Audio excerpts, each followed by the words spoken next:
Hello, Southwest Scholars. This is Mrs. Stevens. I'm your Southwest Middle School librarian, and I just decided to make a video this year for our orientation to the library and hopefully get you some reading material that you can access on your iPad starting today. So, welcome. I wanted you to know before I get started that if you would like to watch this video again or contact me, there's a couple of ways to do that. So I'm going to post this to my YouTube channel. If you search on YouTube for Amanda Stevens SWMS, then you'll find my channel on there, and you can watch this video and a couple of other helpful tutorials. I'm here because I love reading and exploring fun topics and helping students be successful. So feel free to reach out to me at any time. AL Stevens is my email. And I'm always happy to talk books or help you get around on your iPad or whatever I can do just to make sure everyone is reading and feeling good about school. Okay, so I wanted you to actually see the Library Media Center. Hopefully at some point very soon we'll all be able to come through and enjoy the library space. But here's a virtual tour. So this is what it looks like if you're coming down from the main hallway. We have our own library door, which you can see. If you're outside on the plaza, you can see the library entrance. We've got nice furniture, plenty of places to sit. The library desk is back there where the wall is blue. That's where Mrs. Fisher and myself are usually sitting. But students are usually working or reading books or just kind of getting together to meet and do school stuff. There's a lot to do and see. This was a day that a class was using most of the library space, just kind of spreading out, either checking out books or working on projects. We have a lot of smaller spaces where students can work, and your makerspace is one of those really fun places. So we do have some clubs that use the makerspace. Sometimes during lunch people will meet here. Classes have used this, or they can reserve this room for special projects. So it's really fun. There's lots of materials. I'm kind of a crafty do-it-yourself person, so we've even had a makerspace club before. That was really fun. We get to make cool projects and just kind of build stuff to learn together. So a question people have been kind of asking around is, are we going to be able to check out actual library books this year? And yes, I'm planning on that. So we're looking for the first week of October. That week is a couple weeks away from right now in September, and probably with your ELA teacher scheduled pretty soon when we get closer to October, so you can see how you go into the library on your iPad and reserve a book to check out. This page is going to contain some of the information from my video. So if you ever get confused about which app we were talking about or you need the login information, look through your Bulldog binder. Everyone should have received a paper called School Library Resources. So on the front and back it's got a little more details about how to log into some of these apps I'm going to go through today. It also has a link with QR codes to get to our library website. So I think that's a lot easier than typing it in, but if you want to make a bookmark, you can use that QR code to get there. Okay, so I wanted to introduce you to someone very special. I'm Amanda Stevens, and then my twin is Mrs. Fisher. She's our library media assistant, and she works for half days, most days. And here we are twinning, just enjoying being in the library. If you ever need help and you're kind of stuck, but you could quickly get to us on WebEx, we are going to kind of try to monitor this room. It's called SW Help, and I made a little video to show you how to get there. If you're confused about your schedule or you get lost, feel free to join this WebEx room. Let's see if it'll let me play.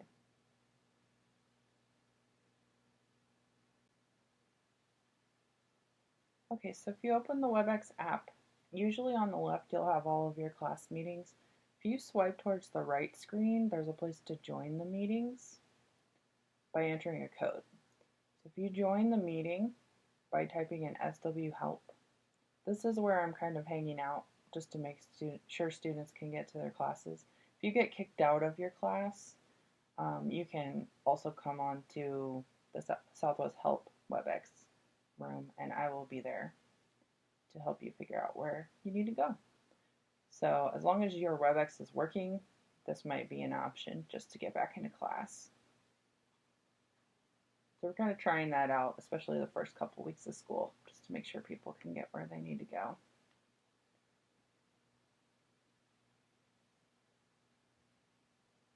Okay, I wanted to talk really quickly about the iPad acceptable use policy.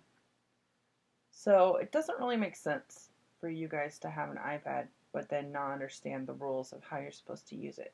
So I wanted to just go over some of the big points, the big ideas of using your iPad and other technology that's related to school. So just to keep it in simple, plain English, here are some do's and don'ts of what is acceptable or not acceptable with the iPad. So number one, just use the iPad the way your teachers direct you to use it. If they ask you to do something specific for class, then that's what you're expected to do. Obviously, we want you to take good care of that iPad. Let the library know. We know that sometimes accidents happen. If anything gets damaged or isn't working right, just let me know. Email, call the office or something like that. And number three, pretty obvious, but you have to obey the law and respect other people when you're online. So those are just some of the basic do's that you've agreed to when you picked up your iPad. It's in that acceptable use policy. Some things that we want to make sure you don't do, number one kind of goes with what I said for number one that you should do. So don't attempt to use the iPad in a way that's not allowed.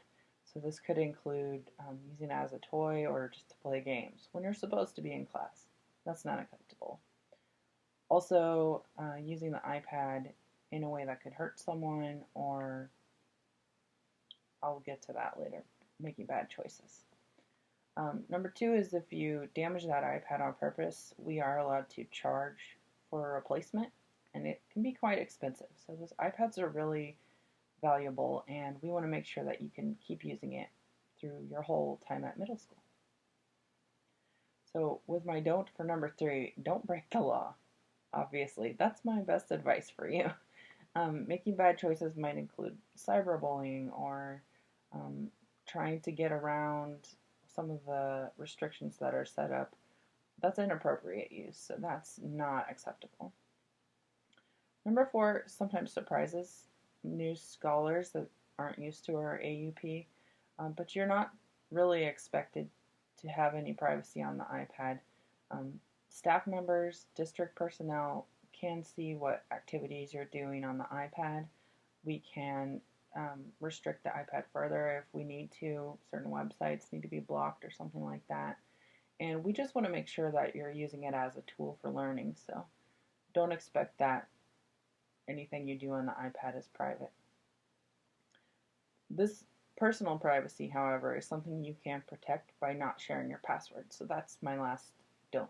Don't share your password. This is something your school ID is not exactly private, so your password needs to be pretty secure. If you have just a default password that you were given at the beginning of the year, we will eventually set up a way for you to go in and change that to something that's more secure. So we kind of recommend for passwords to be 10 digits long. You have to have a combination of letters and numbers, capitals. You can use symbols. So just to make it a little bit harder to guess. All right, what you've all been waiting for, how to get some reading done on your iPad. So if you've already looked through and gone through some of the steps on the library resources page that was in your Bulldog binder, you probably have set up a couple of these, or maybe you remember them from another school or another year of school. Most of these just require your student ID and password. There is one that I'm going to have to give the password, but it's also on that paper that's in your Bulldog binder. All right, so first off, we'll talk about Destiny. This is our library website. Pretty much everything I've got to offer, you can get to through that website. The old website still works and it will stay up all year, forever pretty much. It's that books.usd497.org. We also are starting a new website this year, so eventually I'll have you guys save a bookmark to MS Books. But right now I'm going to show you the old website.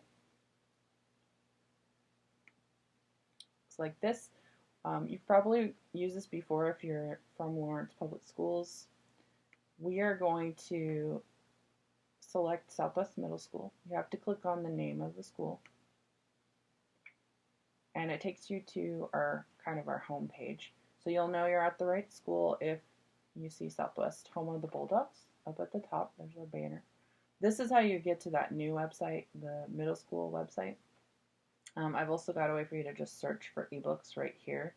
So if you like using Destiny Discover to search for books, this has all of the ebooks that you can check out from my library that I have purchased for us.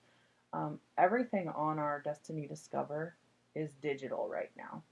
So I decided since we're in remote learning, this is just going to be only ebooks, only audiobooks, stuff that you can download. Usually the covers of the books load, but it's not happening right now. But we do have some different ways to search here. You can always just type in the box what you're looking for. If it's a digital search, it'll tell you what kind of ebook it is. These Follett ebooks will just open right in Destiny Discover. You can read it through Safari or Chrome. If you want to, you can download it after you've checked it out. So ebooks can be checked out. And then we have a Destiny Discover app. So you have to log in to use and check out the ebooks. And your login is simply going to be not the email. It always tries to put the email in there. It's just going to be your student ID number, something like that. And then your password is whatever your password is. So that will log you in and allow you to check those out. There is a Destiny Discover app. Looks something like it's a blue symbol. That's in Manager right now. It's kind of glitchy, so still trying to figure that out. For now, I would just go through all of these apps you can find in Manager. But if you go through there, you can still get to the same things, the ebooks. So the website is a little less glitchy. Okay, next app we want to talk about is Epic. If you haven't set this up yet, it's really fun. There's some great stuff to read and watch on here. One of the limitations of Epic, it's only available during school hours. I think you might get like 1 or 2 hours after school that you can read. However, they kind of limit what's available for after school hours. So this one would be good if you have some reading time that you're supposed to keep track of, especially for ELA class. If you need a book to read during class, you might want to check out Epic. So they've got some graphic novels, comics. They've got a lot of series that are pretty popular. Big Nate is one of them. They've got some other more popular based on shows. They're always coming out with new stuff. They do have some videos. They have a few audiobooks that have been pretty popular. So things like 39 Clues, Warriors, I Survived. There's just some great stuff on here. Wings of Fire. So you might just check it out to see if this is something you're interested in. To set this up, you do need a code. Otherwise, they're going to ask you to get your parent and have them pay for it. We have Epic School, so that's free for us. You just need to have the code. If your teacher has already given you a code or has their own Epic for their classroom, you should use your teacher's Epic. So I'll let the ELA teachers explain if that's something they want to set up for you. Either way, when you open the app, there's a lot to look at to find out where you're supposed to sign in. The sign in is at the bottom of the screen here, and it's just the words that says have an account. So if you have a code to use, that's you. Click there on the words at the bottom. It'll take you to the login screen where you get to choose. You are not a parent, but you are a student. So you click students and educators. So that's you right here. Now here's where you enter the class code. You will need something from me or your teacher. The library has a class code just in case your teacher has not set one up and you want to go ahead and start reading. My library code is WEC7556.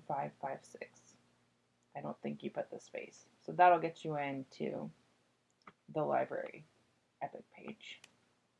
And then you're free to read during school hours or a couple hours after school. Okay, another app in Manager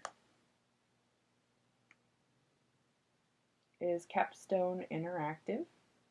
Elementary schools have this as well, but it's time for you to set up the Southwest Capstone on your iPad for middle school. Okay, so when you first open the Capstone app, it's going to try to give you a little overview of what is available in the app. So there's a sign in button at the bottom. That's where you'll click. And at first it'll just pop up with a bunch of information for you. Once you have done all of that, then you can click sign in again, and it'll let you actually enter the school name and the password. So our username is SWMS, goes in the box at top and up there, and then our password is READ, read. So you type that in and sign in. Now you can open the browsing for books page. There is, I think it's like a purple, and gray download arrow. So that's where you'll go to pick out the books that you want to put on your shelf. There's 3 different ways you can look for books. These are not going to be series or titles that I usually buy, like the brand new books that come out. I'll put them on the library shelf. This one has more visual books. There's a few graphic novels. There's a few classic literature books on here. They're really great because Capstone will read these books out loud to you. They're all full color and you can download as many as you want. So that's the nice thing about this. But you probably won't be able to find your favorite series or your favorite author. They're sort of just a little collection that we have of Capstone. But they do have a lot of good topics. So some of these are really interesting stories and books. We do have fiction as well as nonfiction. Blizzard is an example of one of these. It's a tale about a kid who gets stuck in the blizzard and has to survive out there. So if you click on any of the books in the search, it'll open this screen. And I think it's at the bottom of the screen. It'll ask you if you want to read it or download it. If you want to actually add it to your app, you'll say download the book. So it takes a little bit to download the book. It looks like this on the left. Once it's downloading, it'll have like a little pie chart that fills in. And then once you can see the book's cover and color, it's ready to go. All right. Once you've opened the book from the shelf, you just clicked on it, and here you go. It's the front cover. You can press, there's a play button at the bottom to get started, and you have some options at the bottom here. You can choose to have it read to you, and there is audio on every single book. If you don't want the audio, you can click this green light and it will turn it off. You can still highlight all the words as you read if you leave this one highlighted. So you can turn these off and on as much as you want. To go to the next page, you do have to click on the right side of the screen or scroll through. So you can swipe to change the page, just like most ebooks. So that is Capstone. Okay, the next app I'm going to recommend, you have some choice here. If you want to just see books that are picked out by our school, you can add our school to Sora. If you also are interested in checking out library ebooks from the Lawrence Public Library, you'll need to add your Lawrence Public Library card to this. I think they will also let you kind of browse for free what they have at both libraries. So once you get it set up, it's really easy to use. This is going to show you everything that's in Overdrive for Lawrence Public Schools and Lawrence Public Library. So Overdrive is kind of like the full thing, and then Sora is just like easier to download and read. So I recommend everybody set up Sora. If you're more used to Overdrive, that's available in Manager if you rather use that. Let me show you a little video about Sora. We also have a tutorial of how to use Sora on that middle school website, so I might show how to get there. Okay, this is kind of what Sora looks like once you've set it up. You can type in our school, Lawrence Public Schools.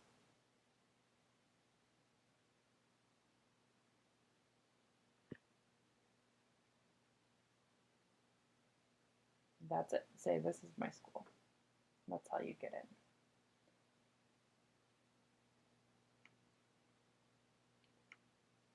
For more tutorials like this, you can go to that middle school library site. So that's available right up here. And click on there. And then at the top of this site, we have videos about some of our reading resources, book recommendations. Here's a video that shows you how to set up Sora. And there's also a way to get a Lawrence Public Library card if you do not have one right now. There's also a page of how-to videos. These are more directed at just setting up your iPad, getting around to Power School. So hopefully these are helpful. Some of them are on my YouTube website or the Lawrence Public Schools YouTube. So this is another place you can go for some good resources. And I just got here from going to the books.usd497.org, and it's the very first link at the top. So you can also get to our Destiny Discover from here, and there's some other information about hotspots, stuff like that. So we're trying to build our website here, get everything going, and link it all together. All right, thank you guys for listening today. If you have any questions, like I said, I'm always willing to chat over email, A.L. Stevens. And hope to see you guys soon. Have fun reading.